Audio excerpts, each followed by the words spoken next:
Okay, hey everybody. My name is Lindsay Kuyava. I am the artistic director of Re-Theater. Re-Theater is an online theater and education consulting company, and our whole goal is to help educators specifically inspire their art or the young artists to be global citizens and to create really imaginative art through their practices. But also we work with programs and with artists at a local level to help that are interested in using the arts as a tool to bring communities together, and in particular in our current climate, to help heal their communities after the COVID-19 crisis comes to an end, but also brainstorming ways to heal them currently through all of this.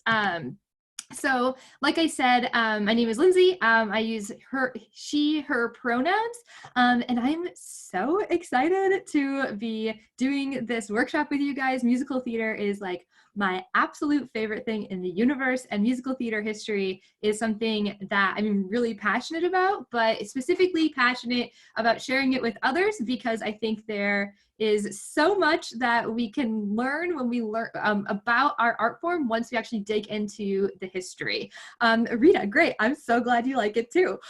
So for those of you that are here live, I'm just going to go through a couple of things, just like logistics. I'm sure we have all spent far too much time on Zoom lately, but in case there is someone who has somehow escaped the craziness of Zoom, let's go through it. So in the bottom left-hand corner, you'll see a microphone. If at any point in time, we will stop for questions. You're also welcome to let me know if you need something repeated. But if you want to unmute yourself to ask questions at a later time, go ahead and you can click that microphone. I've muted all of you just to begin with. And then you'll also see a chat bubble. Rita typed in there already.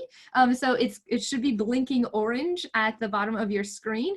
If you have questions as we go through, go ahead and throw those questions in there. I will be very honest with you. Usually when I do my lessons, I have somebody else helping me, but today that wasn't able to happen. So go ahead and put things in the chat, but it will be a little hard for me to read what's going on in the chat live while while we're talking about things. So I promise I will get back to you, and I will awkwardly read the chats out loud probably at some point to know what people are saying. So one of the things I love to do at the beginning of all of these workshops is, because there's so many awesome artists that are here, is if you want to jump over in the chat and just introduce who you are. I know we have a mixture of students and teachers and just artists that love musical theater. So if you want to just go over in the chat and say who you are, if you're a student or an educator or just a musical theater enthusiast, and if you want to say your location, that would be great. Feel free to talk to each other as much as you like in that chat as we go through. Yeah, so with those logistics kind of laid out, the other thing I will just, before we jump into things, I want to flag that I'm going to use a PowerPoint for the first time ever on here. And so please bear with me. I used to actually do corporate training where my entire theme was teaching people how to not use PowerPoint, and how PowerPoint was the bane of everyone's existence. But you know, new times in the world, we're gonna do this. So bear with me as I try to use the PowerPoint. I also am going to try to do one of my lessons that I usually do when I'm teaching musical theater. If you guys have a piece of paper near you, that would be great. At some point, we're gonna try to do this brainstorm. If not, no worries, it'll also be fine, because we can just say things out loud. And finally, if you haven't noticed yet, I tend to talk really fast because I get excited. I am going to try my hardest to slow down. However, always feel free if I'm going too fast or you need something repeated. If you go ahead and unmute your mic, just don't do it all the time so that we can kind of stay on task. So without further ado, let's go ahead and let's get started. Okay. I'm trying to figure out this whole thing. Okay. Can you guys see my screen, my cool PowerPoint? Yes? Okay, great. Wonderful. All right, everybody. Welcome. So as you, I'm sure know because you signed up for the class, this class is called The Rebellious History of Musical Theater. Today we are going to be doing the first of 5 parts, which is looking at musical theater history through the lens of American history. And hopefully by the end of it, you will realize that musical theater history is American history. So for the goals for this specific workshop, the goals are, we really, like I said, we want to understand how musical theater history is American history. This is something that I think is really important. For those of you that haven't worked with me in the past, I will talk more about this in a moment, but I come at theater through the lens of dramaturgy and education. And so one of my biggest passions is helping people understand that in order for musical theater to actually make an impact in our communities, we have to understand that we have to understand where musical theater comes from so that then we can better adapt it and make it speak directly to our local communities. I really believe that local and regional and community-based theater is the most important form of theater because you actually have the opportunity to deeply impact your community in a way that commercial or large-scale theater like we see on Broadway is not able to. And so while we love Broadway, well, hopefully you do because you're here. While we love Broadway, it's really important to understand that what we're doing as theater practitioners in a more local way is very different than what people are doing on the commercial level. So we're going to dig into that for sure. Oh, great. I found my first typo. That's exciting. So the next point is that musical theater and theater in general is almost always rooted in some kind of rebellion. When I picked the name or was naming this course, I wanted to be very, very conscious about the words that we are using. But I believe that musical theater is always a rebellion of some kind. It is always a response to current events or culture. It could be a cautionary tale based on past events, or it poses questions about the future based on society's current path. We will definitely be dissecting those 3 points in weeks 2 and 3 of this course, but we'll talk about it a little bit today as well. And then finally, I hope that by the end of each of the different weeks of this class, but once you do it in total, I hope that you understand the importance behind knowing the who, what, where, and why of musical theater.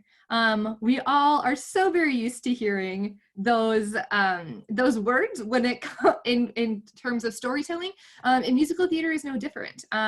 We also are going to be oh, sorry. Yes. Okay, let me finish this thought and then I will read that comment. So we're going to be looking at musical theater. We're going to be deconstructing the history also through a storytelling lens. Great. And I just broke my rule of not reading the chat, and I'm going to not do that anymore so I don't stumble over my words for you guys. So that is the goals for this course. As far as the overview goes, yes, so like I said, it's a 5-week course. Each week we're going to be breaking down a different part of musical theater. Like I said, this week we're going to be looking at musical theater is American history and proving that point. Next week we will be looking at the golden age of musical theater and beyond, so covering the years of 1943 to 1979. Week 3, we'll be looking at how we are currently paving the way to potentially a new golden age of musical theater. We will talk about that much more extensively in week 5 and arguing whether or not it is a new golden age of musical theater. But week 3 will be looking at 1980 to present. Week 4 will break down the different creatives that were behind and created and defined musical theater. So looking at composers, and lyricists and directors and choreographers and designers and all the people that have helped create this art form that we love so much. And then finally, in week 5, we're going to be looking at more current musical theater history. We're also going to have a conversation that'll be much more open and with everybody joining in and talking about where do we go next. I mean, I don't think this is a shock to anyone, but we are clearly living through a point in history that will change the trajectory of where we go. And I am choosing to look at this as much in a positive light as possible. I'm super honored and grateful I get to do these workshops online and meet awesome artists from across the country. And I believe that together, we are going to be able to help define what the next stage of musical theater and theater in general looks like in this country. So week 5, we're going to be talking about that and looking at where we currently are. If you aren't aware, this course is a companion to ReTheater's 30-day musical theater listening challenge. I will talk more about that at the end, but if you are not doing that, it is so much fun. We are listening to a musical a day, and this course will, if you're doing the challenge, it will track really nicely with the musical theater listening challenge, because we are going in chronological order in that challenge. All right, great. So just a few other things to note.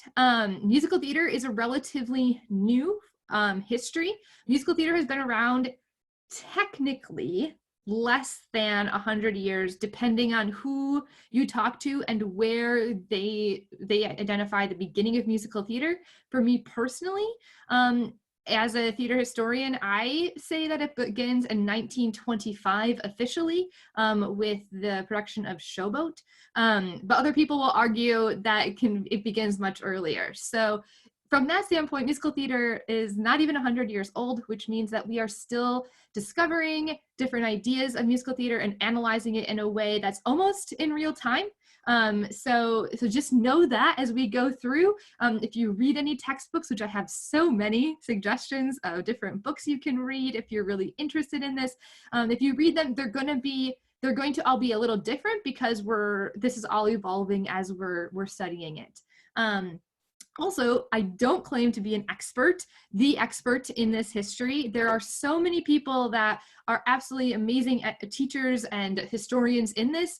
I come at musical theater history through the analysis of applied theater, dramaturgy, education, and political science. In college, I studied theater performance, education, and then had a political science degree with an emphasis in social discourse, which I don't know, might be kind of the reason that I named this course, The Rebellious History of Musical Theater.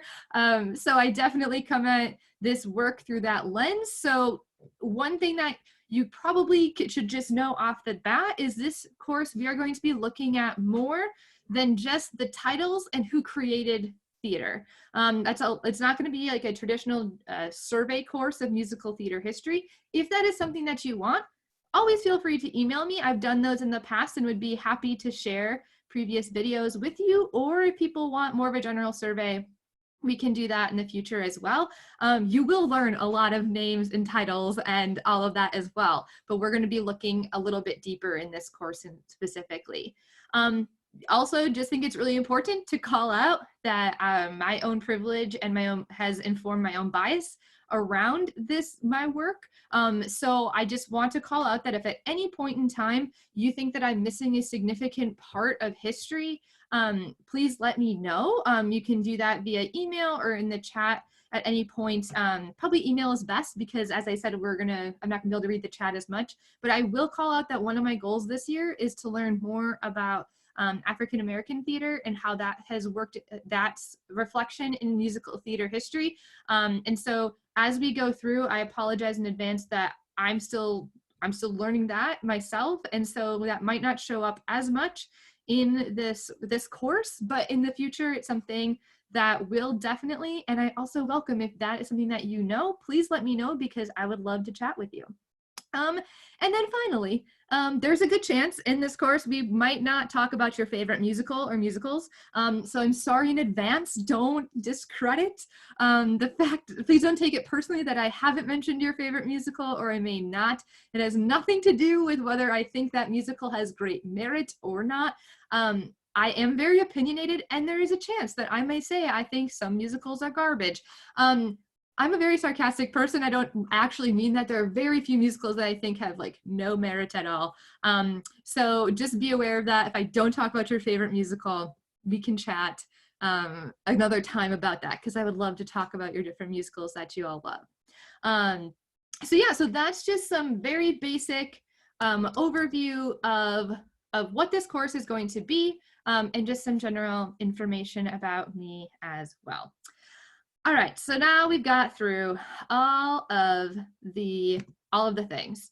And now we get to actually get into the fun things. So for those of you that have never worked with Re Theater before, Re Theater's main tagline is "Make Art That Matters." And so what that means is we believe that theater should be done, especially at the high school level, in a way that deepens community connections and helps our students better understand and explore their world. So while I love going to a show that has great entertainment, right? Like, I mean, I would never turn down going to see Mamma Mia, like personally. Like, I think that's like one of the most fun shows you can go to.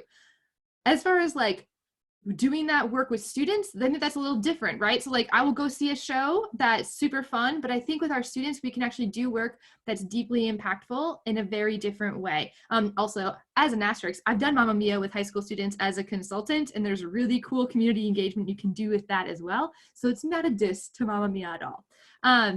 But so what we're going to do in order to be able to make art that matters, we really need to be able to dissect musical theater or any theater that we're doing from these 5 points. So that would be, we're going to be, by the end of this course, hopefully you'll be able to have a better grasp on how to do these 5 things, and also where to begin to find this information. So the 5 things that we need to be able to do is to understand who wrote the story.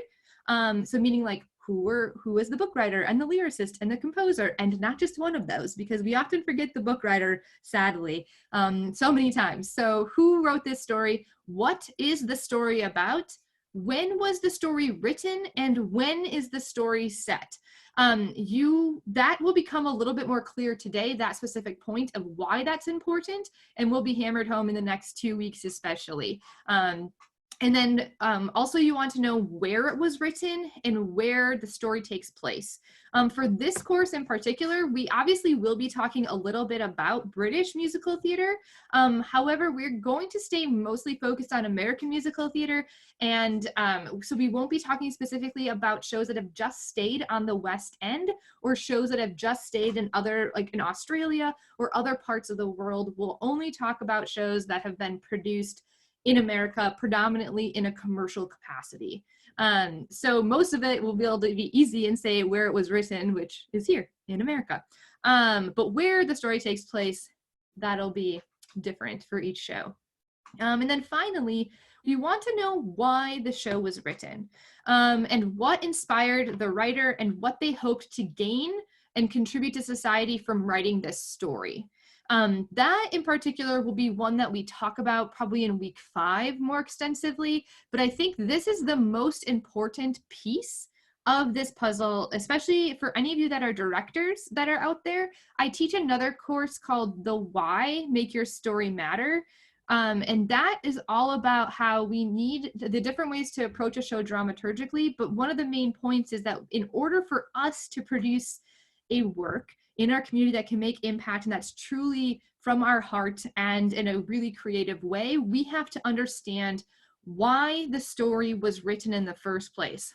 I would say 90% of the time, musicals are not just written because somebody felt like writing a musical. Like most artists, and I think that probably all of you can speak to this, we all have a fire and a drive inside us to use stories to change the world in some small way. It could be as simple as you want to bring more joy into the world because musical theater fills you with so much joy. That's still a fire burning in you. And a lot of times, or I think almost always, the people who create musicals are not just creating it for an entertainment sake. They are creating it with a really specific purpose and specific goal in mind. And as directors, and even as artists, like as performers, it's really important that we know that so that we can come into the work and really truly make it into our own and not just a piece of entertainment. And so that actually adds some more value to our communities. So that is the lens through most of what this course is going to be discussing. Great. So I told you, I'm really learning this whole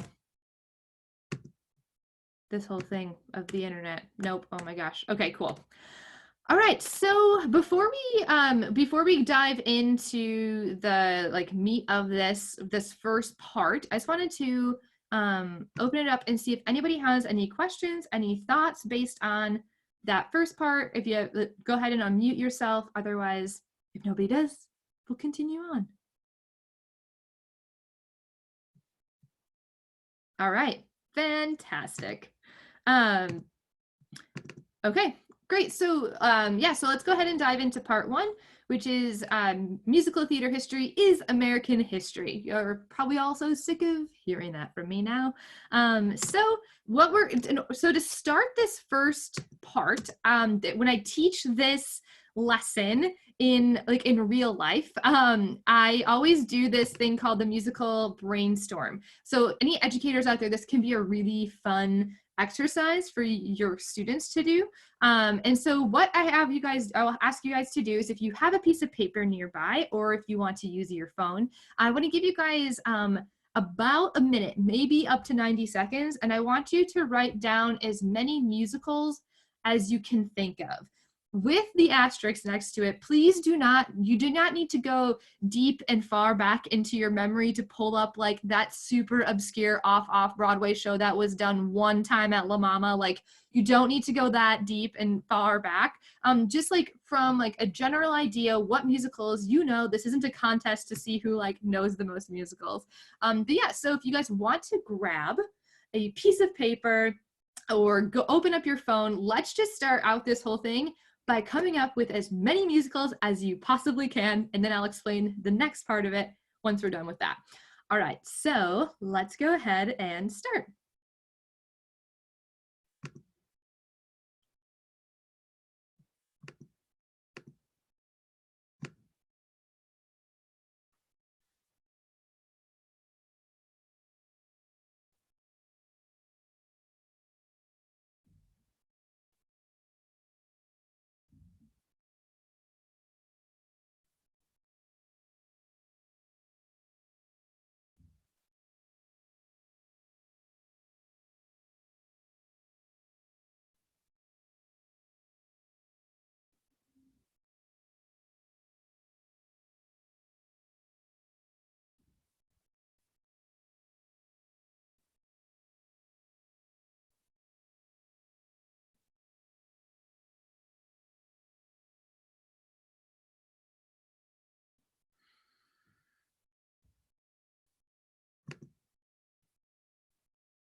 All right, about 15 seconds.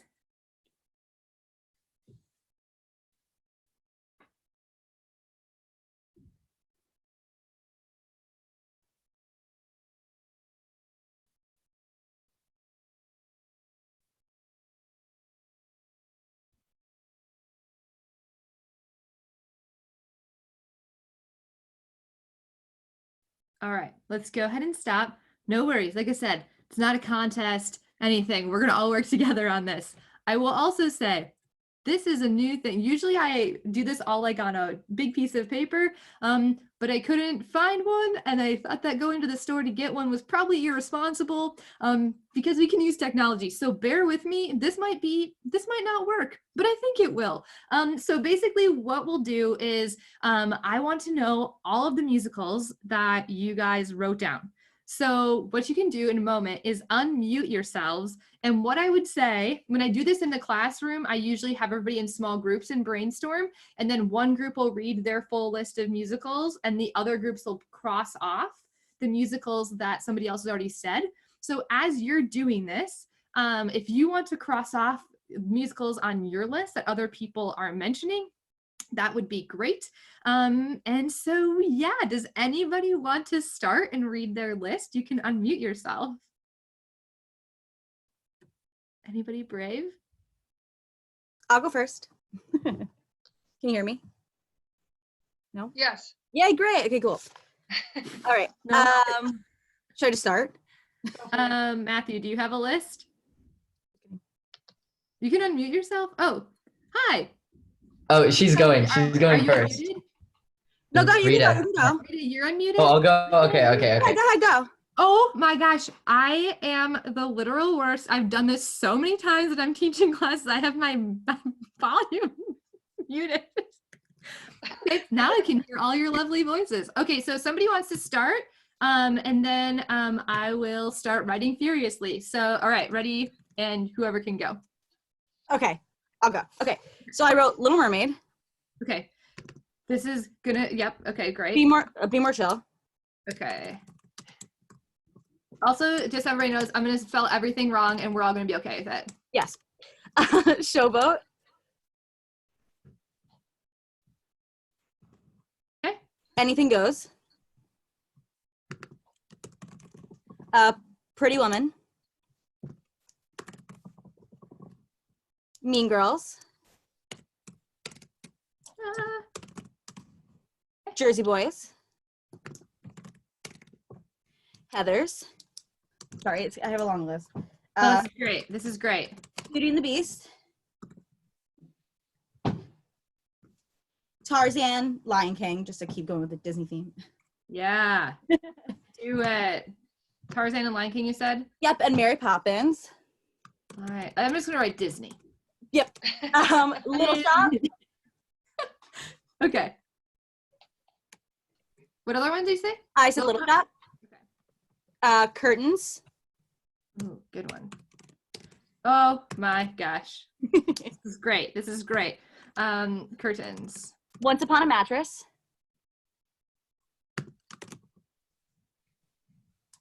Big Fish. Sweeney Todd. Yeah. Okay. Oh my gosh. I just saw that Sweeney Todd, if you live in London, you can stream the new one, but not here. Okay, anyway, sorry. You can probably just use an IP. Can't you just use an IP? Yeah.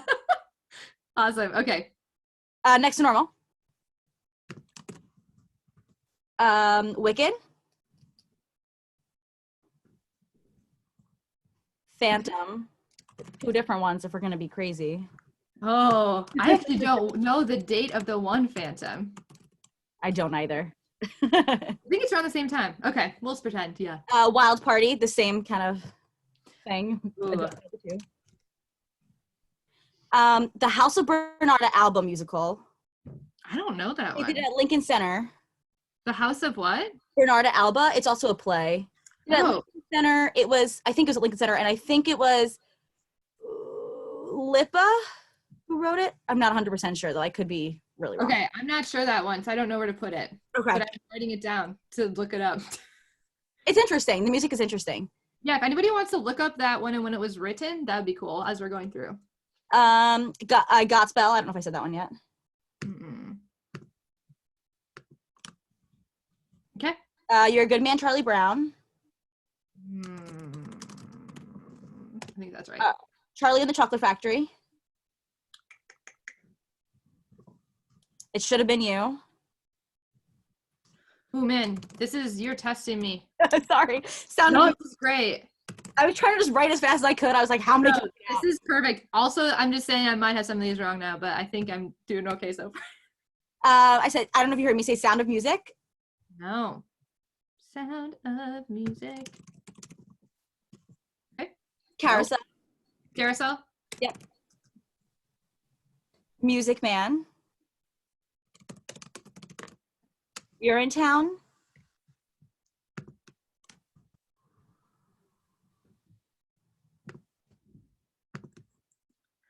Oh, good God. Okay. Fat Boy.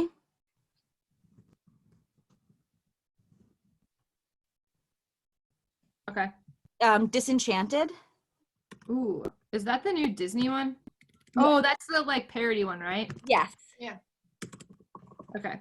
Toxic Avenger. It's almost over. I'm sorry. No, don't apologize. If I look, it's because I have like the meanest look ever when I'm thinking. Gypsy. Oh, I'm sorry.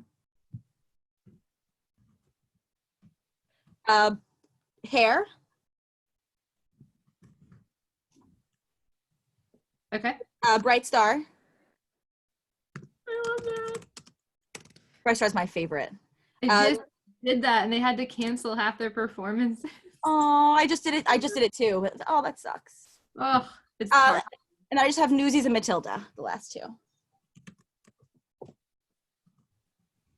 Okay, awesome. All right, who else wants to unmute and give me their list of the crossed off what other ones we need to add to here? I'll go. Okay. Wait, do I? What? Do you think you muted yourself potentially? Nope, Matthew, I cannot hear you. Anybody else have one? I'll go. Okay, great. Going off of what Rita said, I have Oklahoma. Okay. Lady Be Good. Oh. I don't know. think it's like 30s. Huh? I want to say it's late 30s, early 40s. We'll call it that. Great. Okay. Serafina. Oh my gosh, when was that? Do you remember? It was the same year as Into the Woods. Great. 88, Yes. 89. Okay. Grease. Footloose. Oh my gosh. Footloose. Into the Woods. Mystery of Edwin Drood. Once on This Island. Flower Drum Song.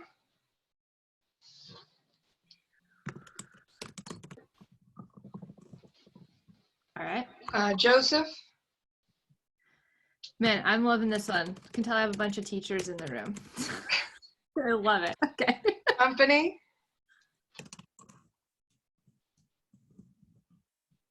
Evita.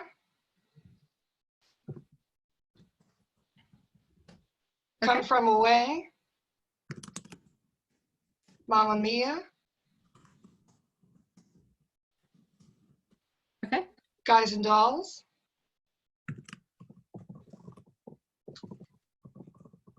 Okay. Bye Bye Birdie. Okay. On the Town. Yeah. Wonderful Town. Candide. Holiday, oh sorry, No, you're good. Holiday Inn. Gentleman's Guide. Sunday in the Park with George.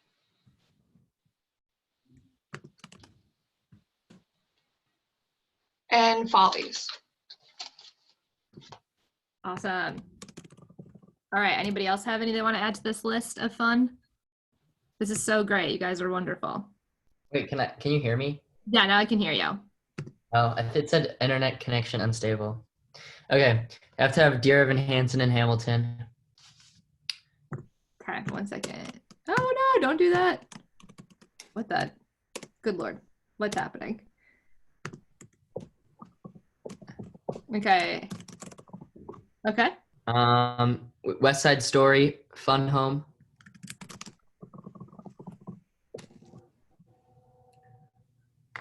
All Shook Up. Oh, sorry. No, you're fine.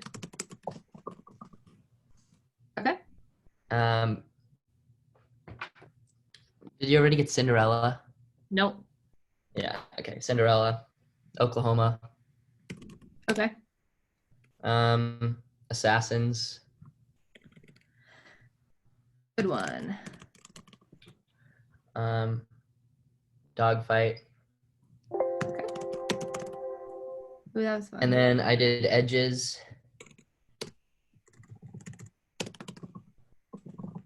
And then I have Guys and Dolls.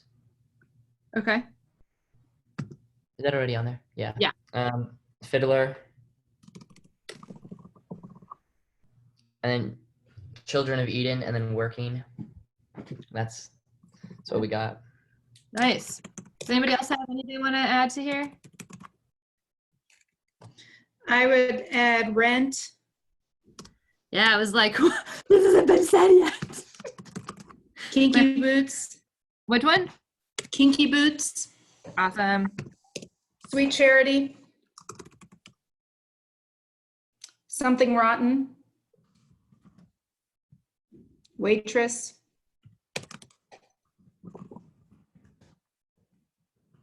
Okay. Yeah, That's that's it? good. Awesome. Anybody else? I've got a couple. Cool. Me? Cool. My favorite year. Ooh. When was that?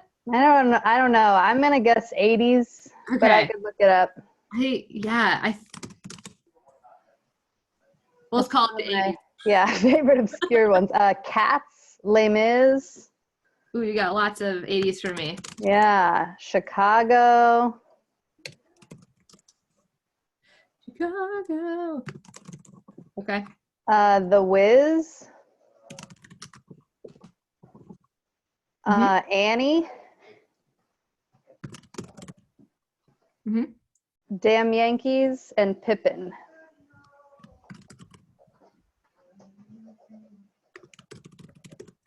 Awesome. Any others? Anybody? Cool. Great. All right. So, I always like to do this exercise, and you guys really, that was fun because it was like making my brain think a lot, which, you know, cannot have enough of these days. So this is not as pretty as I would hope, although you can actually sort of read what I wrote, which is a new phenomenon because normally when I teach this, you can't. So anyways, this is basically like a rough look at musical theater history throughout the years. I've divided it into the 4 sections that I generally divide musical theater history into.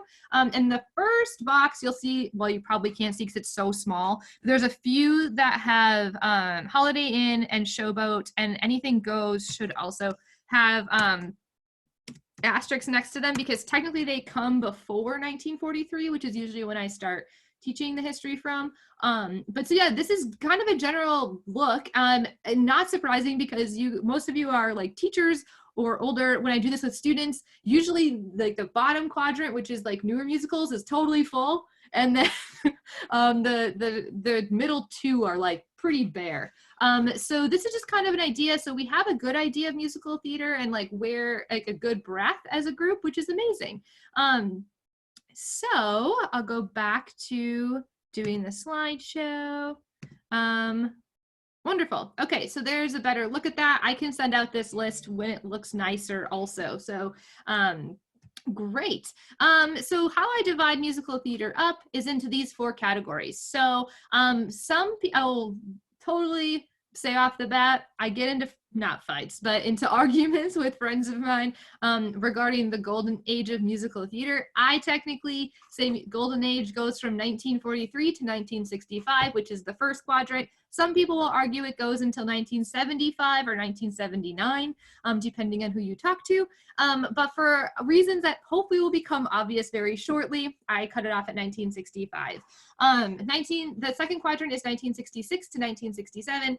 1980 to 1996 is the third, and the final is 1997 to present, which I'm really excited because pretty soon we get to make a whole 5th new category, which will make me redo all of my ways I teach musical theater history, which is great. Okay, so when we're breaking down musical theater, as I said earlier, I really like to break it down history-wise using structure that we use in musical theater anyways.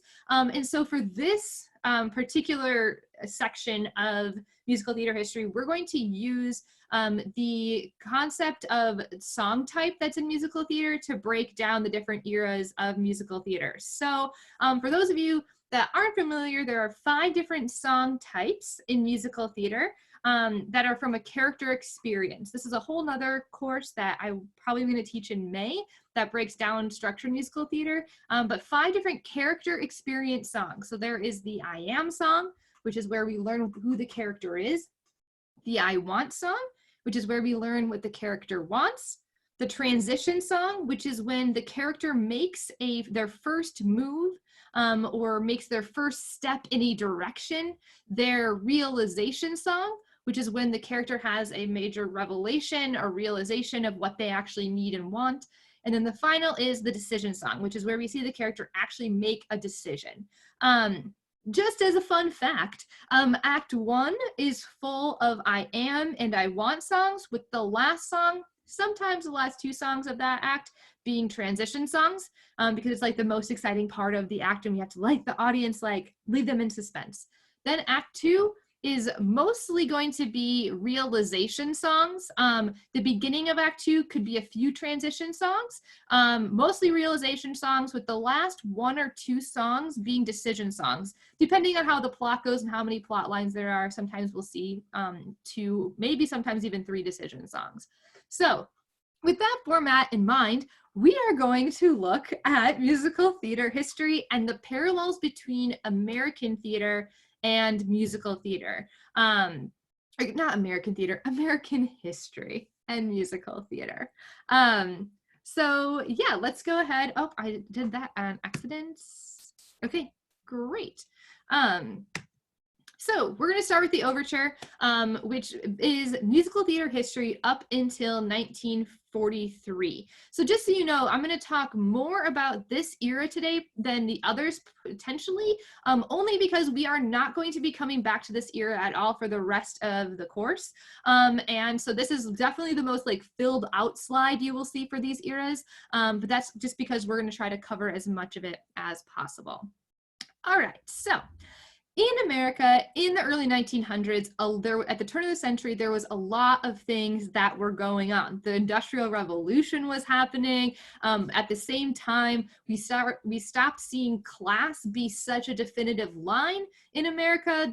We were starting to see the beginnings of what would be the emergence of the middle class. America was also becoming a lot more, we are becoming more global throughout this period. We are going back and forth between being isolationist and global. But there's a lot of transition happening, which is really no different than in musical theater. So with all of these different things happening and the immigration from Europe being a big part of this time of history as well, there was a lot of different art forms and a lot of different people that were coming, and they were specifically coming to New York, is where we're going to start talking about today, because that's where the American musical theater really was born. So in the early 1900s, there was a man named Florenz Ziegfeld, and he was in New York, and he was really inspired by the different types of art forms he was seeing coming from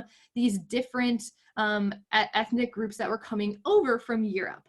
At the same time, in America, vaudeville was the type of art to create. And so basically vaudeville, it was a bunch of different sketches that went in and created a show. There was no linear plot line, but people would go on the vaudeville circuit. Sometimes they would be dancers, they would be in sketches, they would be singers, all of these different things that it very much like the musical Gypsy, right? And so vaudeville was really big, and Ziegfeld also was really inspired by the French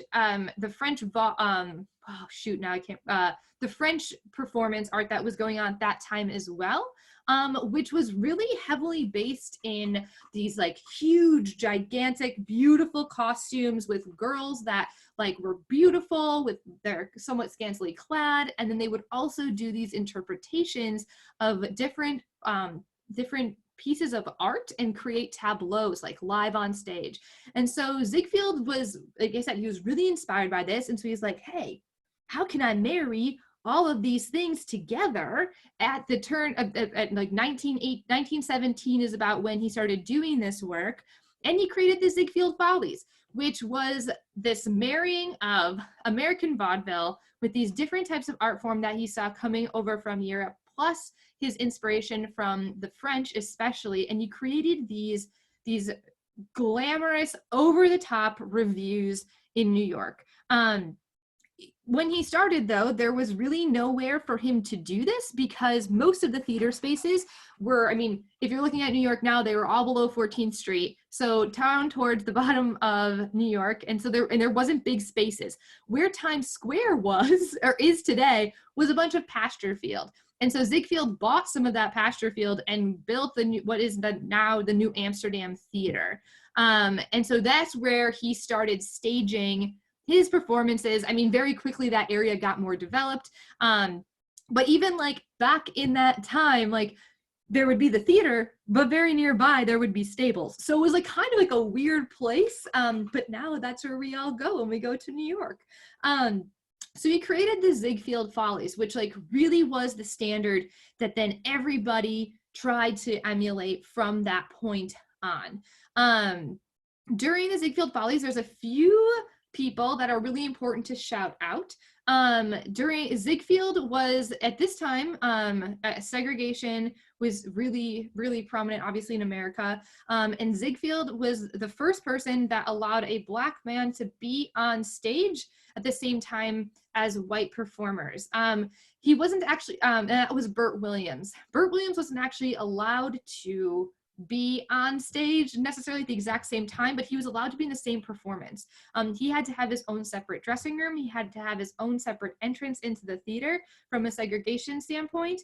But so while this is going to be a trend as we look at American musical theater, while this was horrible in many ways, because Burt Williams was doing minstrel shows. He was like trying to reclaim the minstrel title, but he still was able to be on these big stages, which was something that was seen as like very taboo at the time. But Ziegfeld was being pretty rebellious and trying to get there to be more representation on his stage. The other person to call out is Fanny Brice. I'm sure we've all heard of Fanny Brice. Funny Girl is based on her. If you don't know Fanny Brice, go look her up. But Fanny Brice was going against the grain and really like pushed the envelope as far as like she was not what you would consider like a classically beautiful woman, especially based on what Ziegfeld generally cast in his shows. However, she came on stage and she brought her Jewish heritage onto the stage. She brought herself just as she was. Sometimes she wore pants on stage, but she was like one of the like most popular singers that was a part of this time period.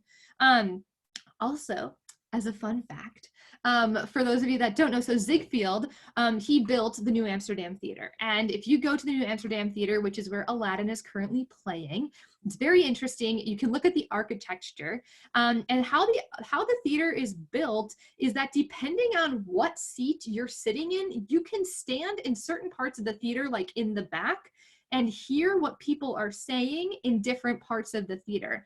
And Ziegfeld specifically built the theater with that in mind, so that he would sit critics in different like specific locations so he could overhear what they were saying. Because at this time, theater was not how we consider it now. Like you were able to come in and out of the theater throughout the time. You also were able to talk during the performances as well. And so yes, you could hear the different things. But what's even cooler than that is that Ziegfeld built an additional theater that is still on top of the New Amsterdam today. It's actually where the Disney offices are. But so he built an additional theater that when these critics were talking negatively about his performances, and he was worried about the reviews that were going to come out, he would go grab them, take them upstairs where there would be plenty of alcohol, which also, we all know Prohibition was going on at this time as well. And he would bring them upstairs, and there would the performances that would go on up there were a little bit more risque, maybe like more appealing to the male reviewers at the time. But what's the craziest part of it, at least in my opinion, is that in this theater, there was a glass walkway that went above the audience.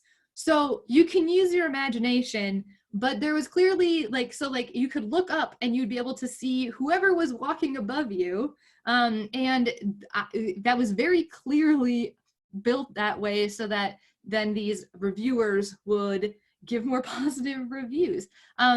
If you go to the Disney offices, they still have that glass walkway. However, it's obviously not the same glass walkway because it was a long time ago, and it's also frosted over. But I think that's a really cool story, and also just like a really interesting part of theater that we don't talk a lot about. These rooftop garden theaters were actually like very popular in the 1920s. And this is like one of the only ones that's still kind of in commission, although that's not a performance. This is literally like where Disney Theatrics office is. So fun little fact for you guys. So also during this time, Tin Pan Alley was where you could go and you could give a songwriter like 5 cents and they would write you a song. Tin Pan Alley is also where most of the music that was popular music was coming from, and also at the same time where a lot of the music from these reviews was coming from. So I mean, you could go back and you could see things that the Gershwins were writing, that Irving Berlin was writing, Cole Porter. All these people have roots in Tin Pan Alley, which was pumping out the popular music and also this music for these reviews. Also in the 1920s, we saw this, like, the youth was really, really big into the theater scene because of the idea that popular music was coming also from the same source that was writing musical theater. There was all of these songs that had like secret codes in them for things about drinking or where to find different bars in New York City that would serve you alcohol. And so some of those will come up in these different like folly-esque reviews, which is kind of crazy and cool. You also will see all of the popular dance styles like the Charleston coming into these reviews as well. Women are allowed to be on stage. Theater is seen as kind of tawdry as well. So anyways, right, Ziegfeld, he's killing the game. He's redefined things. And then so at this time, like I said, it's all vignettes. Nothing is like linear at all. And he has this idea and he's like, you know what? I wonder if musical theater could be similar to opera which was big in Europe at this time. He's like, I wonder if we could create something that would tell a story and while also having music that helps that story or supports it. And so he contacted Jerome Kearns and Oscar Hammerstein, who were a writing duo at the time, and said, hey, I have this idea. What do you think? They said, that sounds cool. Let's do that. But Hammerstein, which we will talk a lot more about next week, has always been pretty progressive and always really motivated by social situations and wanting to bring light to them. So what did they decide that the first show that they would test this theory of writing, like creating a linear storyline with? Well, they took Showboat, which is about racial inequalities and racial differences in America, and decided that would be the first one that they'd write in the mid 1920s. When Showboat opened, they had no idea what the audience was going to think. Audience members walked out of that show, they were offended, and when the curtain fell at the end, the audience was completely silent because they had no idea what they had just seen. And should they clap? Should they not? But it ended up having great reviews in the end, and really like was the starting point for us to start to figure out like what is this whole musical theater thing? Because we are still from the mid 1920s until 1943. That is the time that we're like figuring it all out. We're still in the reviews, but we're also playing around with the idea that there can be dialogue, and then maybe there's breaks, very similar to Shakespeare, right? Where we have these breaks in the action where different people come on. So like people will come and sing a song, and then we'll go back to the action. And then we'll have a dance piece, and then we'll come back to the action. So it's all still very segmented. Obviously, the Great Depression happened at the end of the 1920s, which really throws a wrench just in how society was working at that time. Around that same time, also, talking pictures come out, and musicals become hugely popular in the 1930s and talkies. You can still go back and see a lot of amazing ones. Maybe I'm just a weirdo. I think they're amazing. But you can go back and see these. So really, talkies really took over musical theater for that decade. It really went into movies, not as much on stage. and they still in these talkies, they were still figuring out the structure, but that's where this was playing out more. That structure was being fleshed out. Also, in the during the 1930s, with the Federal Works Project, a section of that was called the Federal Theater Project. And with the Federal Theater Project, what they were trying to do was they were trying to ensure that theater still would happen across the country and artists would still be employed despite the economic situation that was going on. So the Federal Theater Project commissioned a ton of work during this time period. However, as artists, they were told by the government that all of the work they were doing could not be subversive. So it wasn't necessarily had to be propaganda, but it couldn't be calling out the government in any way or used as a form of protest, which I like to think that I am like the rebellious person I am when it comes to rules, because I'm deeply inspired by other artists. And so the Federal Theater Project, clearly that didn't happen with that at all. My favorite story from this time period is the story of the, not musical, I don't know what we'll call it, but sort of musical, The Cradle Will Rock. The Cradle Will Rock is a musical that was about a lot of different things, but in particular unionization and just like working conditions. And so the Federal Theater Project was commissioning this work, but when they found out what the story was actually about, they ended up on opening night locking the theater and refusing to let any of the actors or any of the audience members in. What ended up happening then is the creators and the producers of this work, they marched down 7th Avenue until they could find I think they walked from 34th Street they walked really far, like let's say like 20 blocks, until they could find a theater space that they could go into. And then how they ended up performing it so that they would not get in trouble is they found a theater space and they had the audience all sit, the audience sat, but the actors also sat in the audience. And they just had a single piano player, and the piano player played the score, and the audience would just stand up, or the performers would stand up in the audience and sing and say their lines. And that's just, I think that's a really interesting story. There's a lot of other, if you want to look more into the Federal Theater Project, there's a couple other things that have happened. Waiting for Lefty was another show that was like a big protest show.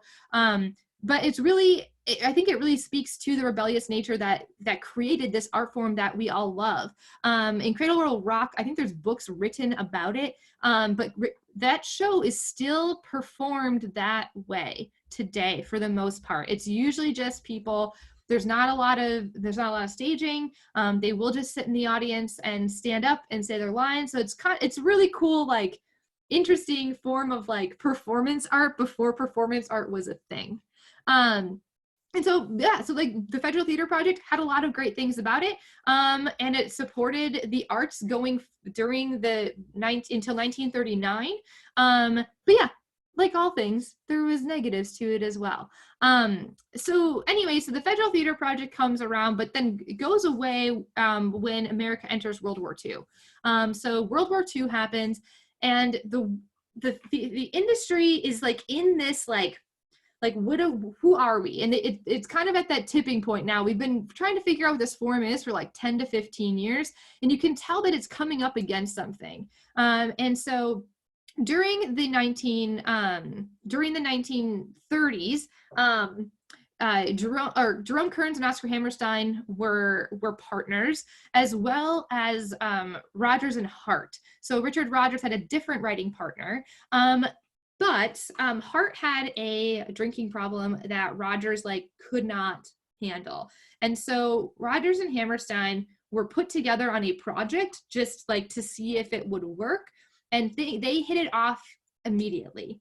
And when they got together, there was a play that Hammerstein was really hoping to turn into a musical. And he talked to Rogers, and they were like, yeah, let's do it. But what if instead of just having a book and having like songs that would show up in between the action or dance that showed up in between the action. What if instead the songs actually helped propel the story along and the dance also helped propel the story along? What do you think that would be like?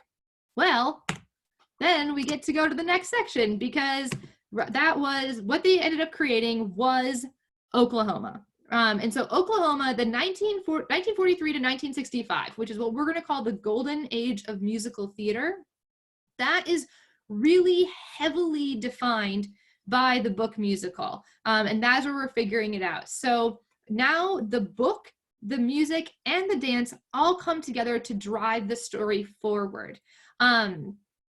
We're still during this time, it's important to call out that choruses were still really segregated or segmented, in that the chorus was still comprised of people who sang and people who danced. We won't see those two things coming together for quite a while still.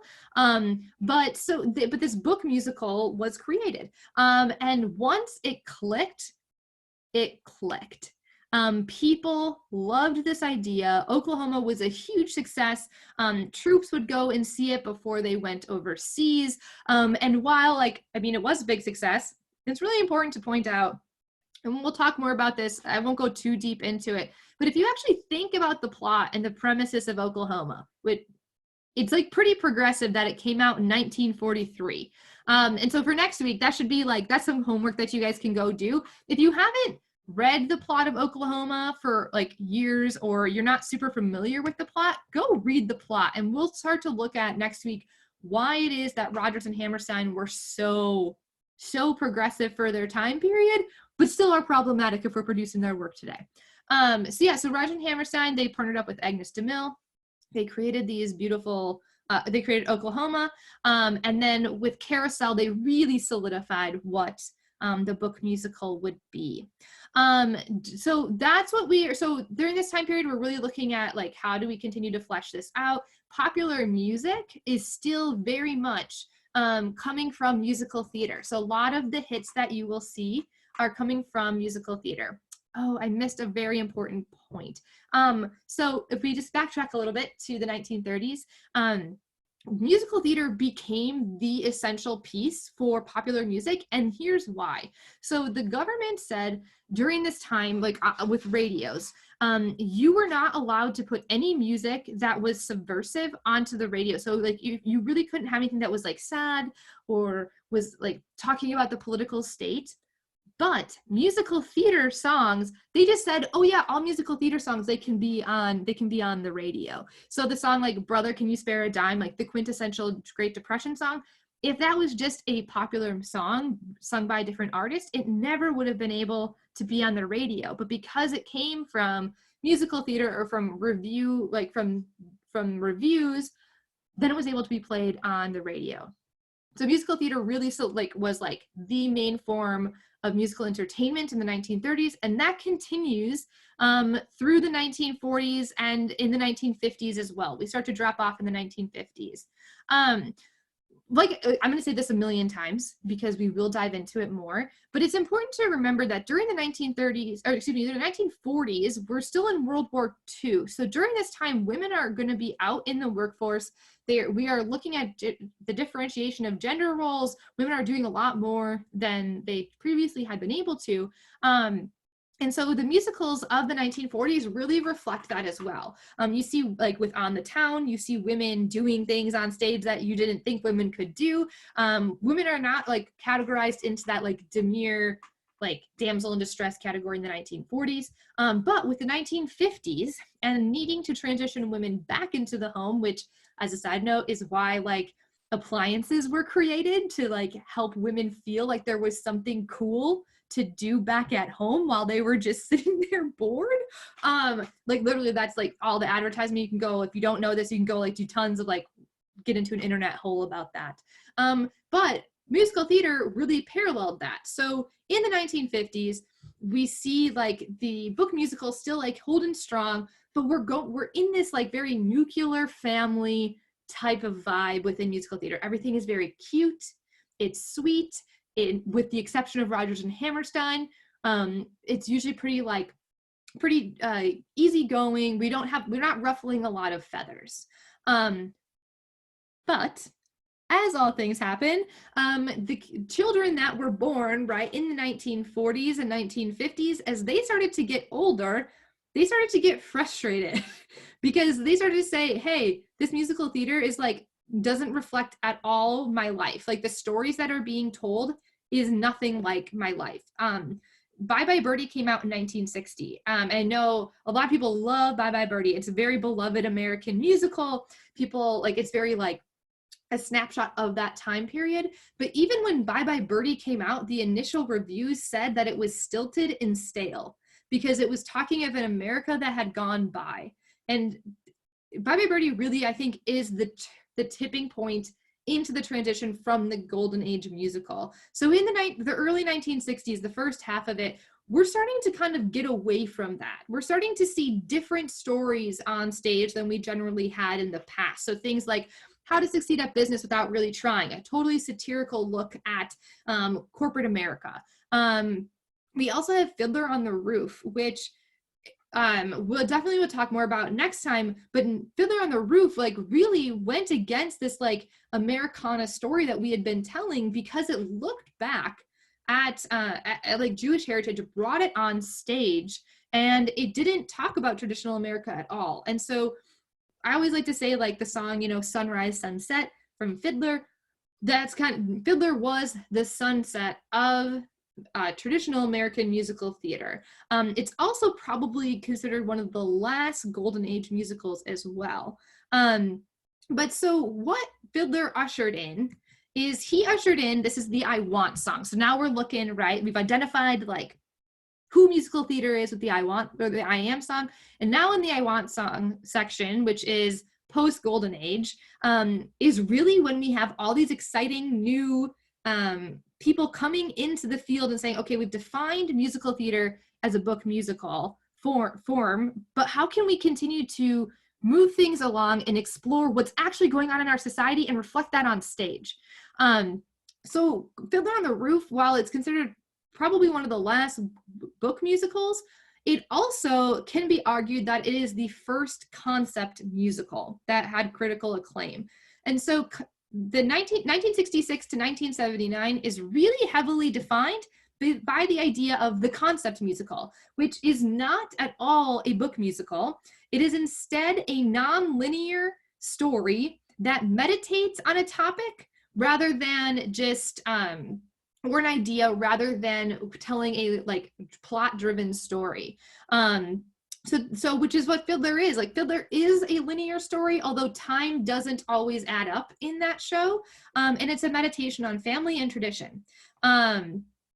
Once we get to the 1960s, the late 1960s, we really start to see how the Cultural Revolution, the Civil Rights Movement, and the Vietnam War, which is like what dominated that time period American history-wise, how that then shows up on the stage. The musicals that we will go into next week, we'll be able to like dissect and show them more. But one thing that I think is really important to point out is that during this time period, so before 1966, right, that's golden age musicals. Even if we extend the golden age musical like up to like the mid 1970s, that is the majority of the musicals that are still performed today. And if you think about that, the majority of musicals that are performed today were written before the Civil Rights Movement, before the Cultural Revolution. So when we look at these traditional musicals, it's important for us to actually look at the time period they were written and see how they translate today, because the world was very, very different. So just something especially for you educators to consider when you're picking your shows and you're figuring out how you're going to present them on stage, is to remember they were written, a lot of them, pre-civil rights and pre-cultural revolution. So to think about the representation on stage today. So the concept musical really came into fruition in the 1960s, in this time period during the I Want song period of musical theater history. It was defined by Stephen Sondheim in 1970 with the musical Company. But people came before that and were doing this work as well. Technically, Cabaret is a concept musical. We'll talk about Cabaret a lot next week. But yeah, Company defined what this concept musical really was. And then Stephen Sondheim and Hal Prince partnered up and they just ran with it. It also opened up the door for people like Stephen Schwartz and Andrew Lloyd Webber to write these more broad shows that were more like a meditation on an idea. You technically can argue that shows like Joseph and the Amazing Technicolor Dreamcoat and even Jesus Christ Superstar are concept musicals. Definitely Godspell is a concept musical. Pippin, while there is a plot, it's pretty concept-y also in the way that it's constructed. We'll break down the structure next week as well. And so this is going on, right, in the early 1970s. At the same time, the Vietnam War is being fought, and we have this entire generation of disillusioned young people.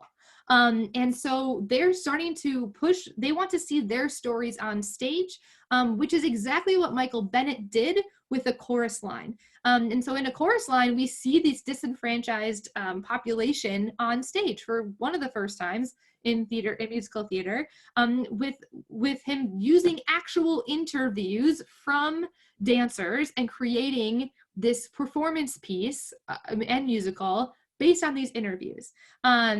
And so we're just really, in this time period, we're really starting to see these people want to see their world on stage and using that as a platform for people to talk about things and also dissect what it means to be American. All right.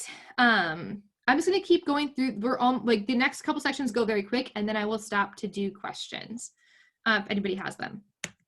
All right. So the transition song. So like, as I said, this is when we like realize we need to make a step in some kind of a direction. And that is a nice way of talking about this time period. Personally, this is my least favorite time period of musical theater history because I feel like it's very like it has no direction. We had such strong periods with the book musical and the concept musical, and now we're like, now what? Commercialism was huge during this time period, just in American history. And so with commercialism came the commercialization of Broadway. So during this time period, we start to see a lot more of these big sets and these like overly produced, well, some people say overly produced musicals. We also have the British invasion coming, which is not the Beatles, but instead it's Cameron McIntosh and Andrew Lloyd Webber and the whole crew that are making amazing art in the West End. And it's so much cheaper to make art in the West End even today. And they're bringing over these mega musicals into the US and really pushing American musical theater kind of to the side. A lot of what you see in the 1980s is the things that like we remember as a society are all British. And so American musical theater is kind of like, what are we doing? Also exacerbated by the fact that during this time period, the AIDS epidemic is going on. So an entire generation of musical theater artists are lost during this time period, and New York is kind of in this like standstill of like panic, and people don't know what's going on. So not as much original art is being made during this time. Obviously, there is art that is being made. I mean, we have La Cage aux Folles, we have Sundays in the Park with George, Into the Woods, like so many great things that were American based, but not as, it's overly dominated by the British invasion, so to speak. We also, in the 1990s, things kind of like get a little weird, only because like America's on this commercialized like path, right? And Times Square hasn't caught up at all. Times Square is still pretty dominated by strip clubs and seedy other establishments, and not really the place you want to take your children. And so it's not really sure what to do. Like, how do we make Times Square more interesting? And so the city of New York has an idea. Disney is developing a stage version of Beauty and the Beast. And they're like, why don't you come to New York? Why don't you bring this show to New York? And let's see how it goes. Huge success, right? Like everybody loves it. They like the city of New York is like, thank you so much. We love your work. Will you come back? And Disney says, yeah, let's pause on that thought, because this is not the kind of area that we want to bring our families to, or our audiences to, because it's not very family friendly. In the 1990s, at this point too, this is kind of like Beauty and the Beast is kind of like the gold standard at that time, because there's not a lot of things going on. We're seeing a lot of revivals going on, but they're not even like how we think of revivals today. It's literally trying to like take a golden age musical and replicate it for the stage. And so it's kind of just like a weird wonky time. Obviously we'll talk more about this later. But so Disney's kind of sitting there like, maybe we'll do something. And at the same time, Jonathan Larson is writing Rent, and Rent opens in 1966 and totally changes the game. It was kind of like this big eye-opening moment that musical theater needed to be reminded of what the heck our art form is and how powerful it can be. So Rent is the first musical that's on a commercial stage that is talking about the AIDS epidemic, which is something that was, I mean, highly influential and informative in New York at that time, but across the country. And so people are like reinvigorated. They're like really inspired. We're seeing popular music reflected on the stage, which we also haven't seen in so long.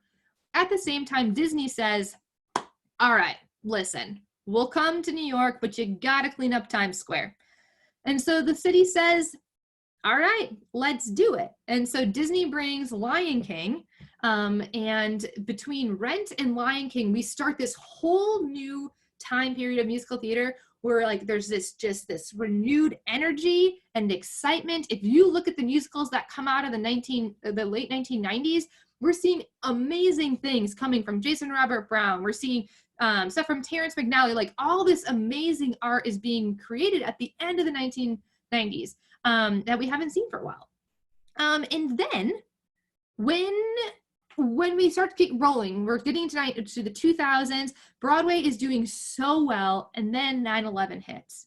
And 9/11 really, I mean, the economy of New York really took a step back because people weren't traveling there as much. When the economy takes a step back in New York, so does the art that's being produced. And so we saw this imbalance happening, and producers are less willing to take a chance for a while on new music or on new musicals. And so what we see is the emergence of the movie musical and the jukebox musical, which we are all very familiar with, I assume, because it's like so much of the musical theater that we see today.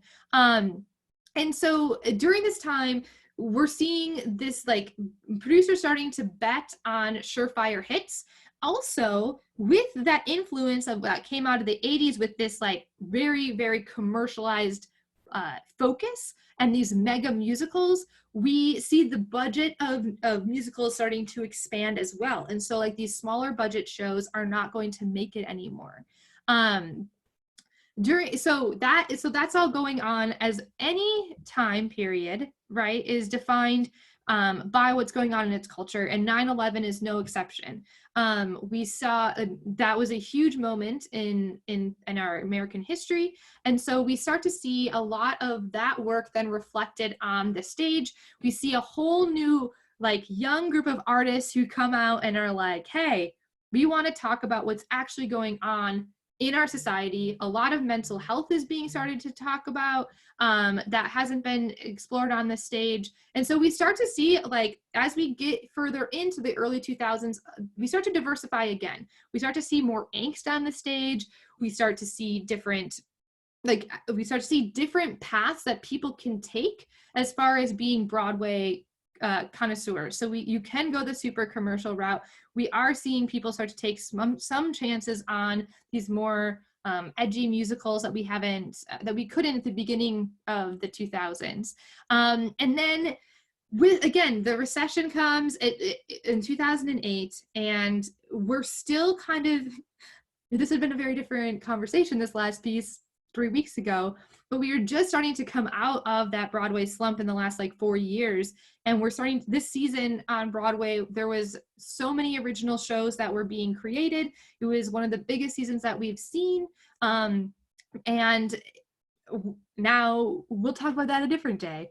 But so as you can see, as we go through history is directly reflected on the stage, either in the stories they're told, the stories that are being produced at that time, or what or the characters and the experiences that they're experiencing.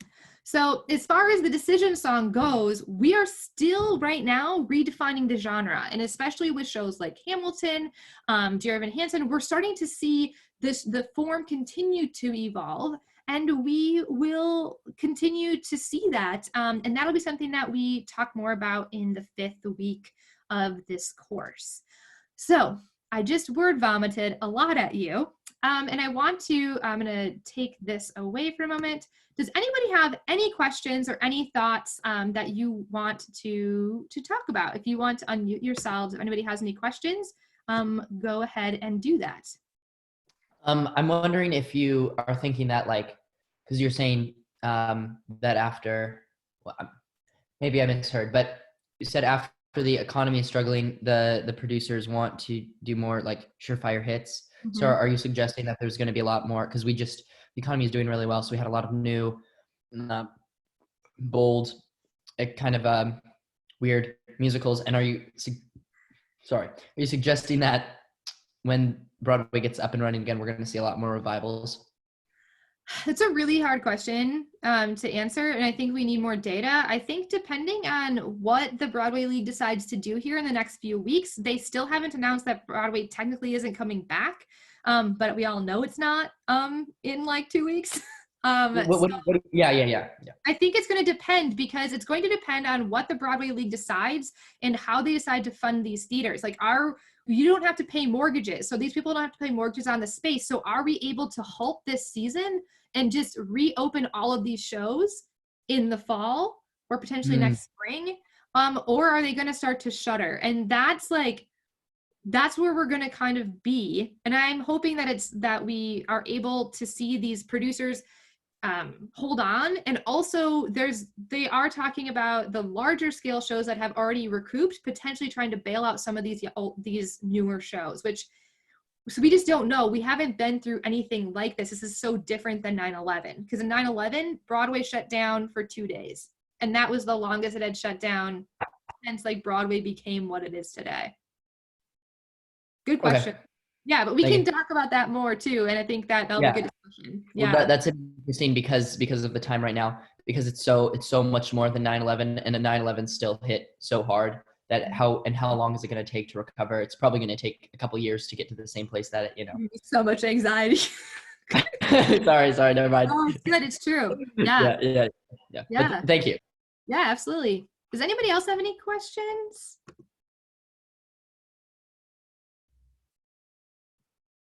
Awesome. Was there any like ahas or anything else like that anybody would like to share? I always like to leave space if anybody has anything like that. Great. Wonderful. Let's go ahead. So just so everybody knows, thank you guys so much for joining this week. Next week, we are going to do less of a quick survey over a large period of time, and we're going to dig more specifically into the shows and characters of the Golden Age and beyond. So we're going to be looking at 1943 to 1979, and we're going to be looking at how that time period really has informed where we are today, and looking at the people that rebelled against convention to tell stories that people didn't think should be on stage, and then how that changed society, both on and off stage. So I'm really excited. So next week, get ready to dig into that. If you want to, have some fun this week and look back at some of your favorite Golden Age musicals, and read the plots and really think about the stories that are being told and about the time they were written, that could be great, because then we can have a conversation dissecting specific musicals next week as well.